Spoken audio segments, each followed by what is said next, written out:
ಆದಾಗ ಗೂಳೂರು ಭೂಮಿ ಹೋರಾಟದಲ್ಲಿ ನಾವು ಭೂಮಿ ಹೋರಾಟದಲ್ಲಿ ಮುಂಚೂಣಿಯಲ್ಲಿದ್ದಾಗ ಇಡೀ ಅಲ್ಲಿಯ ಜನ ಬಣವೆಗೆ ಅವ್ರನ್ನ ಹೊಡೆದು ಎಸ್ತು ಬೆಂಕಿ ಇಟ್ಟು ಸಾಯಿಸಕ್ಕೆ ಹೋಗ್ತಾರೆ.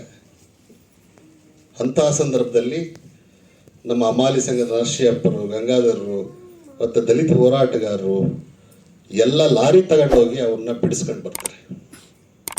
ಇದು ನನಗೆ ಇಂಥ ಹೋರಾಟಗಳೆಲ್ಲ ಈ ಜಿಲ್ಲೆಯಲ್ಲಿ ನಡೆದುವ, ಇಂಥವೆಲ್ಲ ಸಾಧ್ಯ ಆಯ್ತಾ ಅಂತ ಒಂದೊಂದ್ಸತಿ ಜ್ಞಾಪಿಸ್ಕೊಂಡ್ರೆ ಮೈ ಜುಮ್ ಅನ್ಸುತ್ತೆ.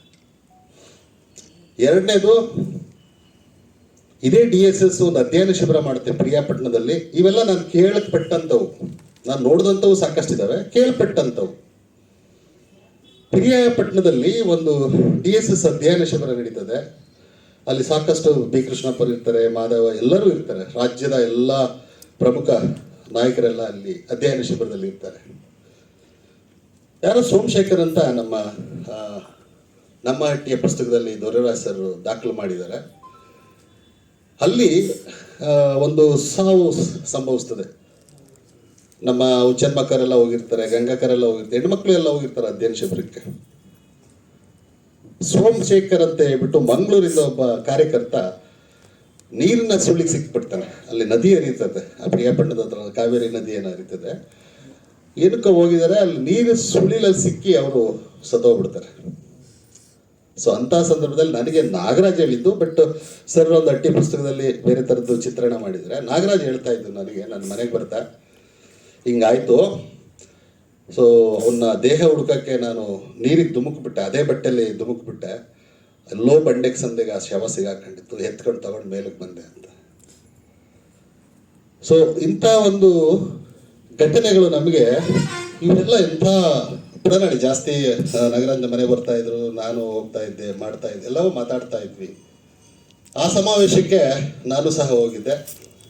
ಆ ಸಮಾವೇಶದಲ್ಲಿ ನಾನು, ನಾಗರಾಜು, ಪ್ರೊಫೆಸರ್ ರವಿವರ್ಮ ಈ ಮೂರು ಜನನ ಆ ದಲಿತ ಸಮಾವೇಶನ ಮಾತಾಡಿದ್ದು ನನಗೆ ಕಣ್ಣಿ ಕಟ್ಟಂಗಿದೆ. ಇನ್ನು ನೆನ್ನೆ ತಾನೇ ನಮ್ಮ ಪ್ರಭಾಕರ್ ಮುಖಾಮಂಡ ಬಂದಿದ್ದಾರೆ. ಪ್ರಭಾಕರ್ ಬಂದಿದ್ದೆ. ಪ್ರಭಾಕರ್ ಜೊತೆ ಮಾತಾಡ್ತಾ ಇರಬೇಕಾದ್ರೆ ಪ್ರಭಾಕರ್ರು ಎರಡು ಘಟನೆ ನೆನೆಸ್ಕೊಂಡ್ರು. ಅದು ಹೇಳ್ತಾರೆ, ಬಹುಶಃ ಅವ್ರಿಗೇನೋ ಮಾತಾಡಕ್ ಬಿಟ್ರೆ. ಒಂದು ಏನು ಅಂತಂದ್ರೆ, ತುರುವೇಕೆರೆಯಲ್ಲಿ ಭೂ ಹೋರಾಟಕ್ಕೆ ಹೋಗ್ತಾರೆ ಪ್ರಭಾಕರ್. ಅವರು ತಿಂಗಳುಗಟ್ಟಲೆ ಅಲ್ಲೇ ಇರ್ತಾರಂತೆ, ಯಾವುದೋ ಒಂದು ರೂಮಲ್ಲಿ ಏನೋ ತಿಂದ್ಕೊಂಡು. ಆ ಭೂ ಹೋರಾಟದಲ್ಲಿ ಒಂದು ತಿಂಗಳುಗಟ್ಟಲೆ ಅಲ್ಲಿ ಇವ್ ತಂಗಿ, ಇವ್ರು ಕೆರೆಗೆ ಹೋಗಿ ಸ್ನಾನ ಮಾಡೋದು, ಕೆರೆಗೆ ಹೋಗಿ ಬಟ್ಟೆ ಹೊಕ್ಕೊಳ್ಳೋದು. ಇವ್ರ ಬೆನ್ನು ಅವ್ರು ಉಜ್ಜರಂತೆ, ಅವ್ರ ಬೆನ್ನು ಇವ್ರು ಉಜ್ಜರಂತೆ. ಸೊ ಈ ರೀತಿ ಆ ಮನುಷ್ಯನ ಹೋರಾಟ ಮಾಡಿಕೊಂಡು ಅವ್ರು ಬಂದು ಅವ್ರನ್ನ ನಾವು ಮಿಲಿಟೆಂಟ್ ಪರ್ಸನ್ ಅಂತ ಕರೀತಾ ಇದ್ದೇವೆ, ಆಂಗ್ರಿ ಯಂಗ್ ಮ್ಯಾನ್ ಅಂತ ಕರೀತಾ ಇದ್ದೇವೆ. ವಿಸ್ತರಿಸಕ್ಕೆ ಹೋಗಲ್ಲ, ರಿಪೀಟ್ ಮಾಡೋಕ್ಕೆ ಹೋಗಲ್ಲ. ಅವರು ದಲಿತ ಸಂಘರ್ಷ ಸಮಿತಿಗೆ ರಂಗಸಮಣ್ಣ ನಾವೆಲ್ಲ ಸೇರಿ ಮಾತಾಡಿ ಒಂದು ಜಿಲ್ಲಾ ಸಂಚಾಲಕರನ್ನು ಮಾಡಿಬಿಟ್ರೆ ಭಾಳ ಮಿಲಿಟೆಂಟ್ ಆಗಿದ್ದಾರೆ ಅಂತೇಳಿ ಅಷ್ಟೇ ಧೈರ್ಯಶಾಲಿ. ಅವರ ಒಂದು ಫಿಸಿಕಲ್ ಮಿಲಿಟೆನ್ಸಿ ಮತ್ತು ಸಂಘಟನೆ ಹೋರಾಟದ ಕೆಚ್ಚು ಒಂದು ತಾತ್ವಿಕ ತಳಹದಿ ಇರಲಿ ಅಂತೇಳಿ ಅವ್ರನ್ನ ಕರ್ಕೊಂಡು ಆಗ್ತಾನೆ ಎಲ್ಲ ಮದುವೆ ಮಾಡಿದ್ವಿ. ಎಲ್ಲರೂ ಸೇರಿ ವನಪುರಕ್ಕೆ ಶಿಬಿರಕ್ಕೆ ಕರ್ಕೊಂಡೋಗಿ ಅವ್ರಿಗೆ ತಾತ್ವಿಕವಾದ ನೆಲೆಯನ್ನು ಕಲ್ಪಿಸ್ಕೊಟ್ವಿ.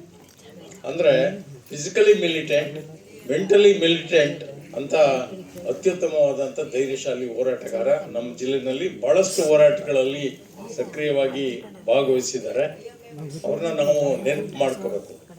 ನೆನಪು ಮಾಡ್ಕೊಳ್ತಾ ಕೊನೆ ಮಾತು, ಹೋರಾಟಗಾರರು ಈ ಥರ ನಾವು ಕಳ್ಕೊಂಡಾಗ ನಾವು ಭಾಳ ಮಾತಾಡ್ತಿರ್ತೇವೆ. ಏನು ಮಾತಾಡ್ತಿರ್ತೇವೆ ಅಂದರೆ, ಅವರು ಮಾಡಿದ ಹೋರಾಟಗಳನ್ನ ನೆನಪು ಮಾಡಿ ನಾವು ನಮ್ಮ ಪಾಡಿಗೆ ನಾವು ಮನೆಗೆ ಹೋಗ್ತೇವೆ. ಆದರೆ ನಿಜಕ್ಕೂ ಹೋರಾಟಗಾರನಿಗೆ ಗೌರವ ಕೊಡಬೇಕು ಅಂತ ಅಂದರೆ, ಅವ್ರನ್ನ ಗೌರವಿಸ್ಬೇಕು ಅಂದರೆ ಆ ಹೋರಾಟಗಳನ್ನು ನಾವು ಮುಂದುವರಿಸ್ಬೇಕು.